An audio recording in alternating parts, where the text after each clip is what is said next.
Oh, okay. Thank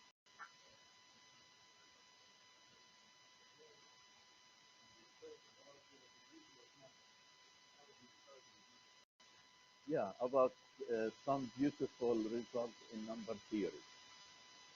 Exactly.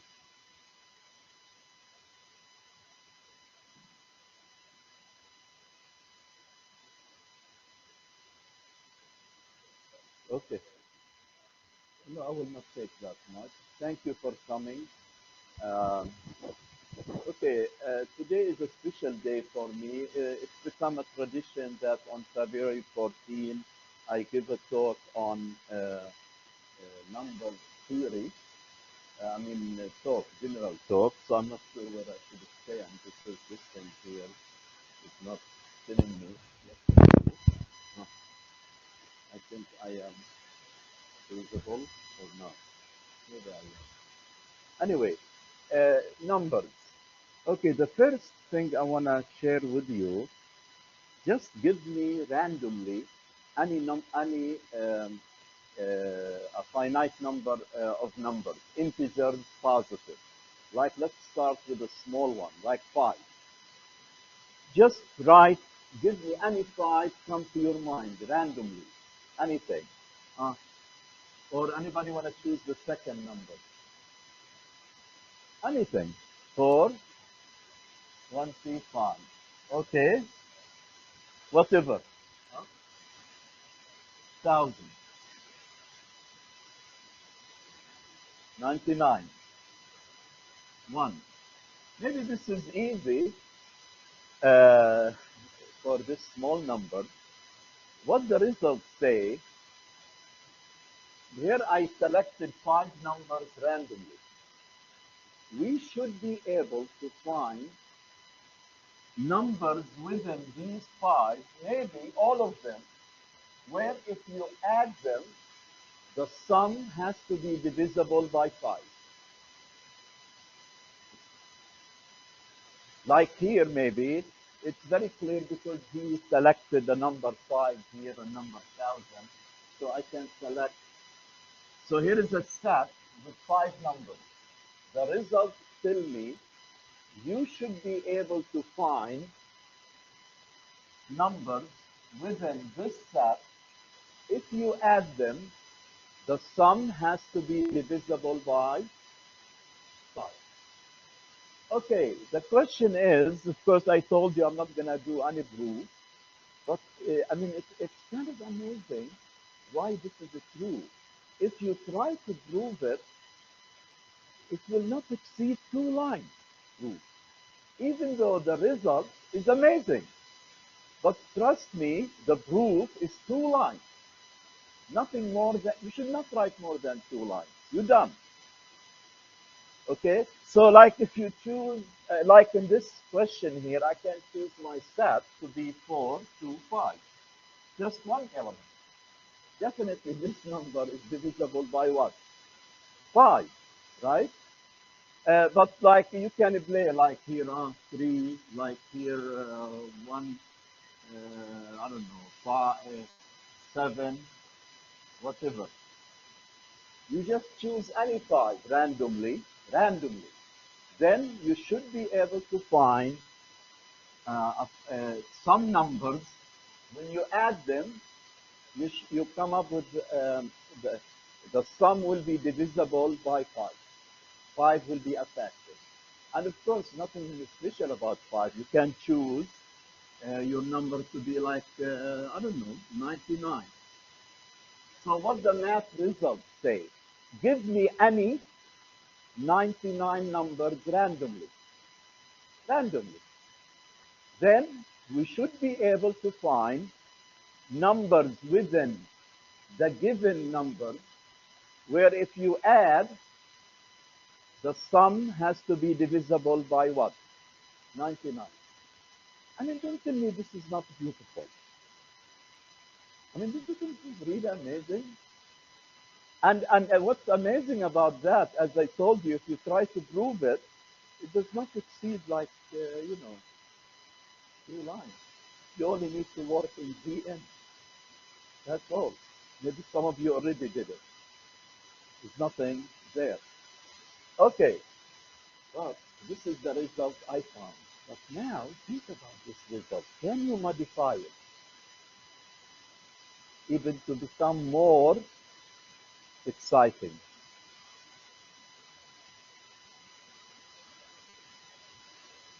For any number,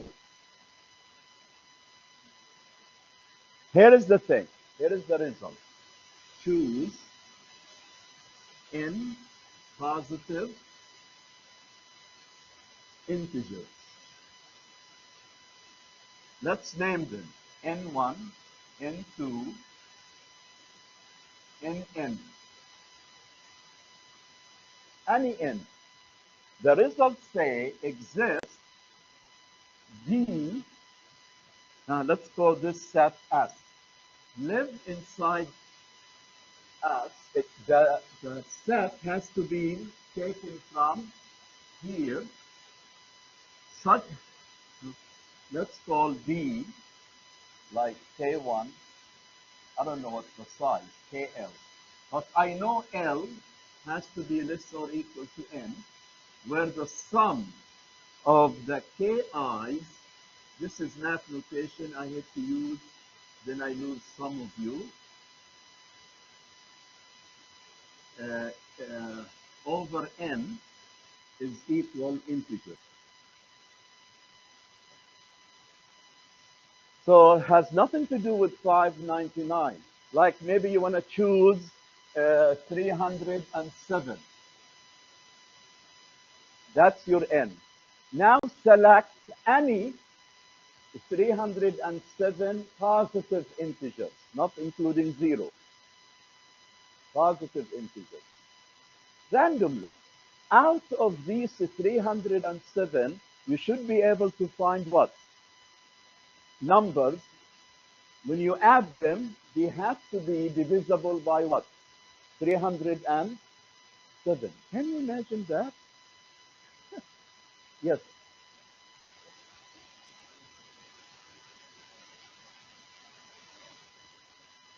I mean, choose any 307. Put them. Now, the results tell you, you should be able to find what?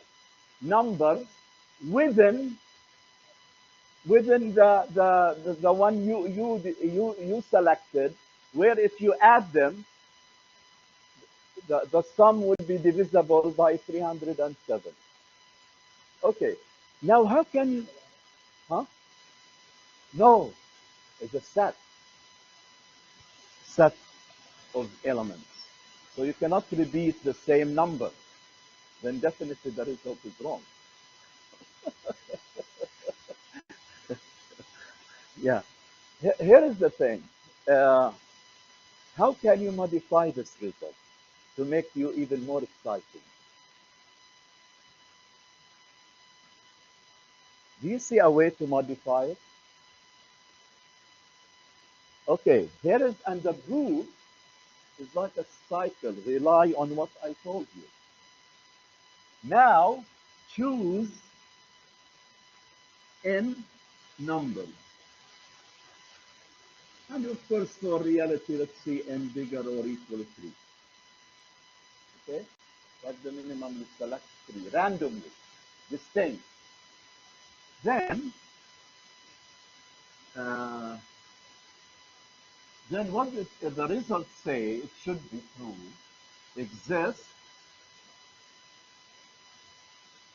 Now, choose m less or equal to 3. Of course, bigger or equal 1. Then, there are some numbers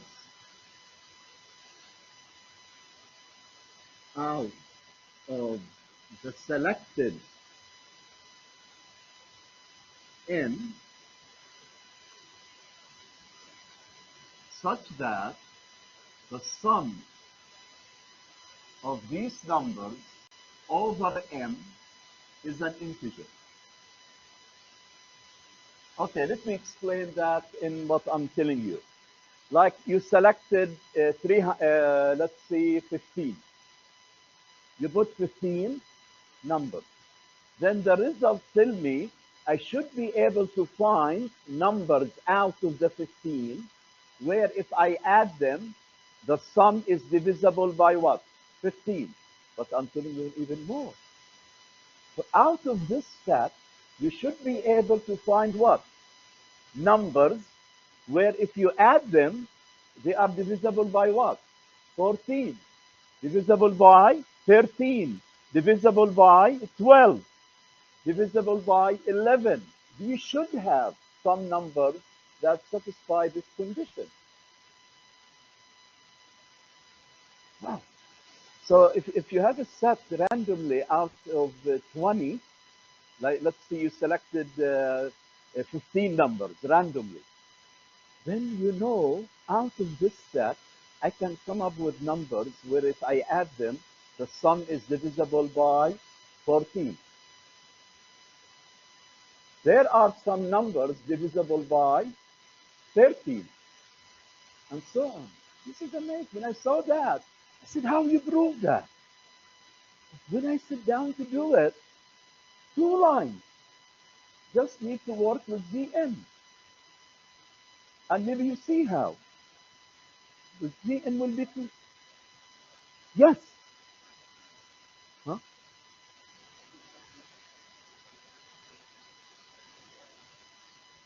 Oh, here n. Good. Yeah, thank you. Then that will be make no sense. Wow, big deal. Yeah, okay. Thank you, Abdul. All right, so this is the first result really excite me, and I thought I should share it with you about, I thought I go the other way. All right, anyway, the other one is this. All of us learned in, uh, when we were in high school, how do you find the sum of these numbers? If you could discrete with me, don't talk now, just wait. Like, let's see, 100. Do we have a formula for this? What is it? Over 2. Okay. Do we have like, why, where this formula comes from?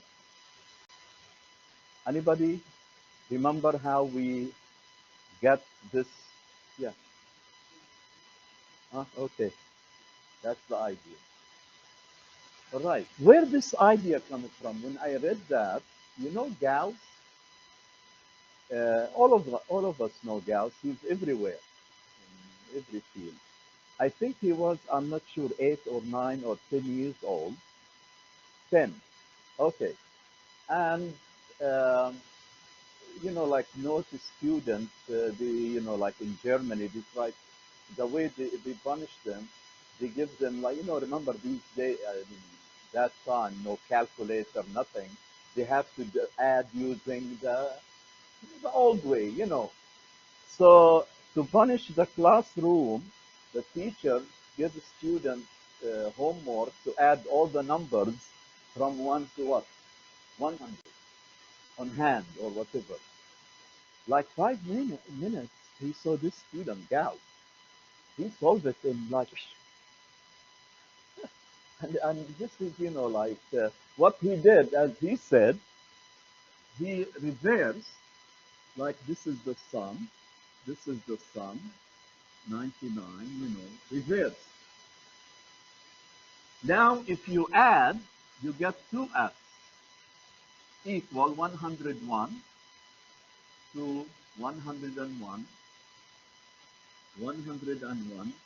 How many? 100 pairs. So you end up with 101 times 100 over 2. That's the sum. That's how he did it. And this is what I call math. I mean, now you know it. You could, oh, trivia. For God's sake, don't tell me. And here is where I think of mathematics, the idea. I mean, this is not a trivial. Somebody thought of such thing. It does not sound like, "Yeah, well, I can do it." You get my point? And this is for me what is mathematics. Mathematics, just give me an idea, beautiful idea.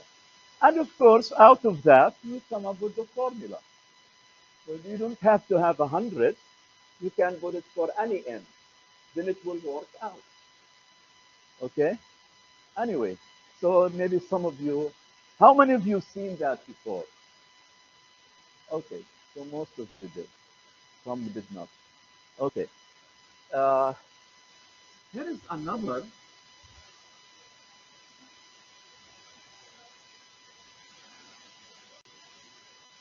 No, I add them. S plus S, 2S. So 1 plus 100, 2 plus 99. So I get 2S equals that. But I need S. I need the sum. Right? What, did I do anything wrong?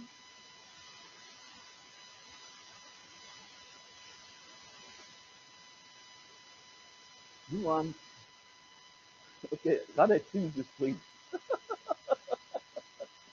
No, I'm trying to tell them where the formula comes from. Yeah, the formula comes from here. Because now if you do it for n, you're going to do the same thing. The sum will be 1 plus n, 1 plus n, 1 plus n. You have n terms, so you have n times 1 plus n over 2. I mean, I'm trying to explain to them how you get the formula quickly. Yeah, all right. Uh, all right. I'm going to give you another one, maybe famous problem, but this is the Badawi version of it. I have not seen it. It's nothing new. It's just how you should think of it. I mean, one way to think of this problem is the 3n plus 1. If some of you heard of 3n plus 1, this is a famous problem. There are many people claim we solved it, but till now, none of the proof is correct. To my best knowledge, still an open question. How this problem is, and I have to tell you, this is Badawi mention. If you read it from other books, you see it written differently, but they are equivalent. Like, choose any odd, any odd number, huh? Like 7. Okay, you start with odd. Then you do 3. Let's call this like D1. 3 times 7 plus 1, which is what? 22. Then this number, you should be able to write it as 2 to some power and then odd here as an even number. This part has to be even. So that means 2 to some power, and this one will be odd. Like in our case, this will be 2 times 11, right? Now I take D2 to be 11, the odd, and repeat 3 D2 plus 1. What's that? 34. Again, what you're gonna write it? You're gonna write it 2 to some power times odd. 34 is what? 2 times 17, is it? So this will be what now? D3. So D3 is 17. Now repeat. What you gonna repeat? 3 D3 plus 1. What's that will be? 52, which is, remember, we need to write it 2 to some power and then here odd. 4 times 2 squared times 13, right? Okay. So now what D4 will be? D4, 13. We're gonna do 3D4 plus 1. What's that will be? 3 times 13 plus 1. Is that 40? Is it? Okay, what's this equal to?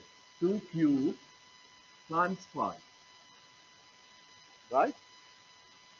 Okay, now D5 equal what? 5. What is the 3D5 plus 1? 2 to the 4. The odd here is what? 1. The conjecture that's still open, that if you start an odd number and keep doing that, you have to end up with a number that is 2 to some power. Huh? End up. You should end up with, if you start with an odd number, if you start with an odd number, you should end up with something like that. 2 to some power times 1. I mean, the thing here will be what? The odd part will be 1, always. Imagine we are in 2023, we have the computer support this conjecture. And I mean, machine tell you this has to be true. But we don't have a mathematical proof. Huh? Yeah, exactly. Yeah, that's it. If you, after that, till you reach 1. But that's why I said this is Badawi version. Because in fact, usually they tell you even divide by 2. If odd, you multiply 3. What I'm saying here is another version of the problem. You only need to look at the odd, because as long as you have a power of 2, then you divide by 2, then you're gonna come up with the odd. So what you read really is this version. You end up here, and then you're done, because then you divide by 2, 2, 2, 2, 2, you get 1 at the end. Yeah, yeah, for any odd. Oh yeah, the even is already, yeah, definitely. Yes, for any number. You should end up with that. Yes. Okay. Any other? Okay. I found this is amazing.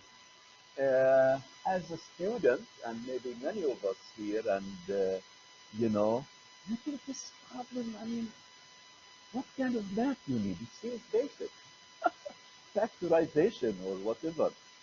But imagine that till now we don't have a mathematical proof, even though all the fancy machine we have support this result, but no proof.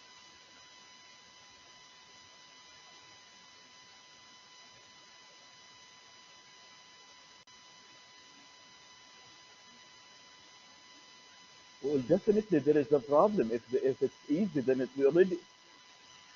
What I'm saying. But if you can, well, here is my point. You can explain it to a maybe 17 years old. Is that fair enough? This problem, can you explain it to somebody who's 17 years old, even 10 years old? But look, we have no solution to this. Yeah. This is one of the amazing results I found in the other one. And I will, if you took with me this treat, please don't spoil it to the others. How many minutes left for me? Okay. So maybe two results. One of them about prime numbers. Like let's take uh, 5. 5 is 1 square plus 2 square, right? What about 7? Can you write it as a square of two integers? Right, like integer square plus integer square. Can you? No. If you spend your life and the life after try to do that, no way. Okay? 5 you can. What about 13?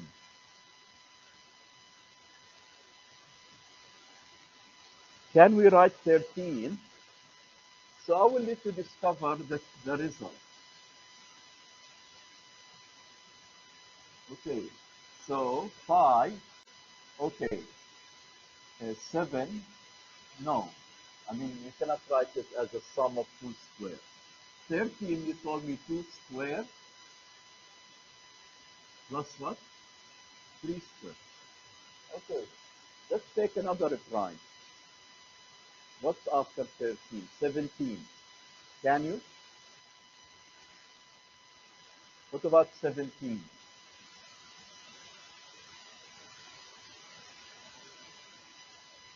1 square? You can, right? Okay. Anybody want to give us a result? Because usually you start with example and then you observe things. And in number theory, you have, many times it works this way. And then you observe something and then you try to prove what you observe. Anybody observe something? Why you like 7? No. 17? No. 11, by the way, 11, yes. This is yes. This is yes. 11 will be no. There is another thing. 11 you cannot. Write it. Huh? 19 you cannot. 23 you cannot.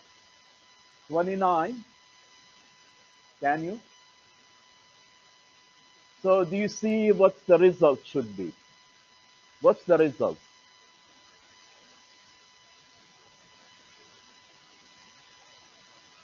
No.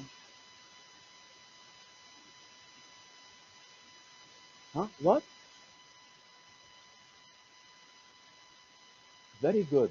How do you say that in the number theory? That means the prime number mod 4 should be 1. That's what she said. Multiple of 4 plus 1. Multiple of 4 plus 1, you translate that into the prime number mod 4 has to be what? And that's a complete answer to this question. So the complete answer, you just prove it.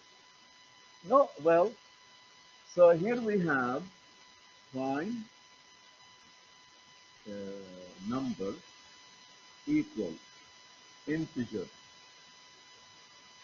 positive integer, of course, here, I'm talking about positive, plus another integer, positive, if and only if the prime mod 4 equal 1. And for you, what means mod? When we remainder, like 13. If you divide 13 by 4, the remainder is what? 1. 11, if you divide 11 by 4, the remainder is what? 3. So that's why 11 will not work. Because the math tell me, this is known, it's proved, that the prime number is the sum of two squares if and only if the prime mod 4 has to be 1. This is one of like interesting results. The last one, I want to share with you this something, maybe you like it. All of you took calculus 1.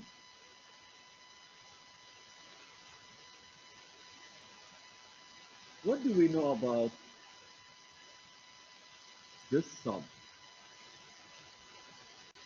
Diverge. That means the sum does not exist, right? This is a famous calculus 1 thing. But okay, I don't know. How do you show that the sum does not exist in calculus? What's the method? Yeah, exactly. Okay, how about if I show you very elementary, like sixth grade solution to this question? Like what? Okay, so let's write the sum equal 1 plus half. Is that what this means? 1 third, 1 fourth, and keep going. Keep going. That's the sum. And I assume that f is finite, like the sum really a finite number. Okay, let me divide this by 2. What is s over 2? Go ahead. Half plus 1 over 4 plus plus, right? So that means if I take the denominator, the even, I add these fractions, they should end up with what? S over 2.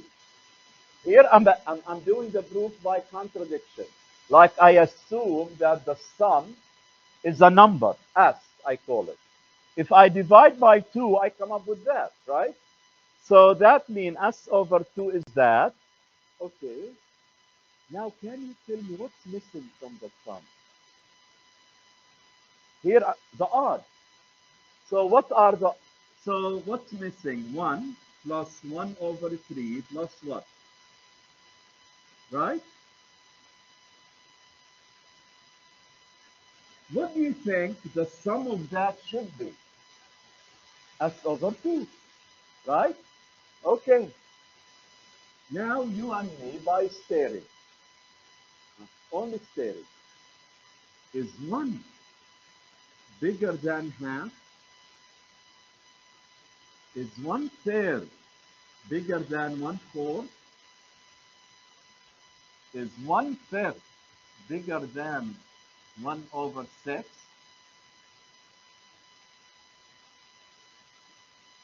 Is 1 whatever over 11 bigger than what? 1 over 12? Right? In general, it's strictly bigger. So what does that mean? What does that mean now? The sum, I mean 1 plus 1 third plus 1 over 5 plus keep going. The odd one, keep going. It should be bigger than what? Bigger than the sum of the even, right? So, but what is the sum of the even? S over 2. So that means the sum of that should be bigger than what? Which is a contradiction. And you finish. So this sum has to be definitely bigger than S over 2, a contradiction. This is a proof I give in my discrete as an example for proof by contradiction. When we have proof direct and we have contradiction. I'm not sure, did I do it in your section? Yeah, because, sometimes I do and sometimes I don't. Depends if I remember. Anyway, I don't think I have much time. There is one more. Uh, but I think I really thank you for coming and listening to me. And I hope I, just entertain. I mean, my talk is not usually, I just like, to amuse you, entertain you, and things like that. Uh, yeah. And thank you very much.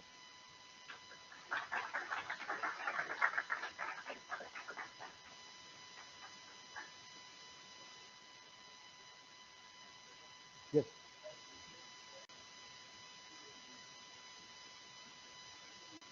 this is a proof. Yeah, go ahead. three numbers. Huh? 7, 4, 6. 7, 4, 6. So the result tell me I should have what? No, a sub not telling you two. Okay, 6.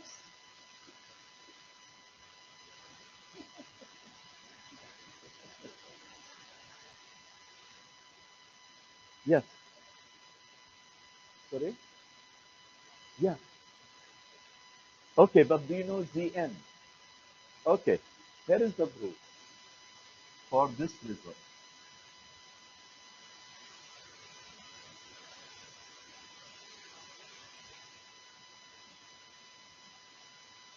So my n consists of A1, my set S, A1 up to where?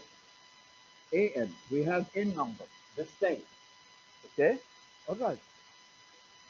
Now, if A1 equals 0 in Zn, done. Because what does it mean A1 equals 0 in Zn? Divisible by what? N. So, assume not.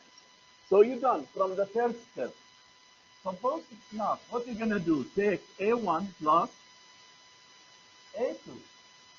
Now, here is what you need to observe. This is a group under addition. This is not equal to A1, because if this is equal to A1, that means A2 will be what? 0. That means divisible by what? N. So if this equal to 0, you are done. That means if you add these, the sum will be divisible by what? N. If not, then A1, that's crucial, and that's the crucial of using group. Group tell me uh, if this is not 0, if A1 plus A2 not 0, then A1 plus A2 cannot be equal to what? And A1 plus A2 cannot be, isn't it? Because otherwise that means A1 is divisible by, you see that? Okay, now what's the next? You get that's how you're going to do it. So now in mod, when you mod by n, what are the possibilities? 0. Whenever you do all the, if one of these things is not 0, that means you will have somewhere A1 plus whatever AK equal to some combination of this element here. If you keep doing the sum, so that force that one of the sum has to what? Add up to 0. Right? You see that? Yeah? No? Because, oh, okay. As soon as you find a sum that's equal to 0, you stop. And every time you do a new sum, it's going to be different from the previous one. Right? How many sums I can do about n? Right? N sums I can do. If in one of them you have to have the 0 there in one of the sum, because you cannot have two different sums the same mod here, because if you do, then definitely the sum in the previous one has to be 0. Yeah? Yes, yes, exactly. Yeah. I mean, in a neat proof, mathematical proof, you only need to write this, like A1, and then you are done. Here's what a math argument. If A1 plus AK equals 0, of course here K is less than N. Then done. Okay. Now you need to write note that A1 plus AI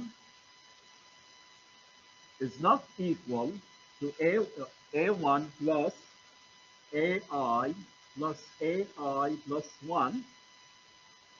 You cannot have these the same. If you do, then definitely you already have the zero in the previous step. But for God's sake, you're going to have this every time you have some mod n give you something different from zero, and two things cannot be the same, that you cannot, right? Hello? Ah, okay. Anyway,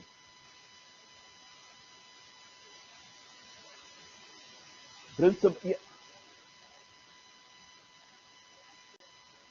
I think it can be done. Then you have one, the one you guarantee at least one. Yes, I agree with you. Yeah, I see that too. So what I said is not difficult to prove, but the result itself is amazing. I mean, really, I mean, I'm not exaggerating. I'm still learning, by the way. When I saw this result, I said, wow, what he's talking, this cannot be true. It's amazing. Okay, anyway, thank you again.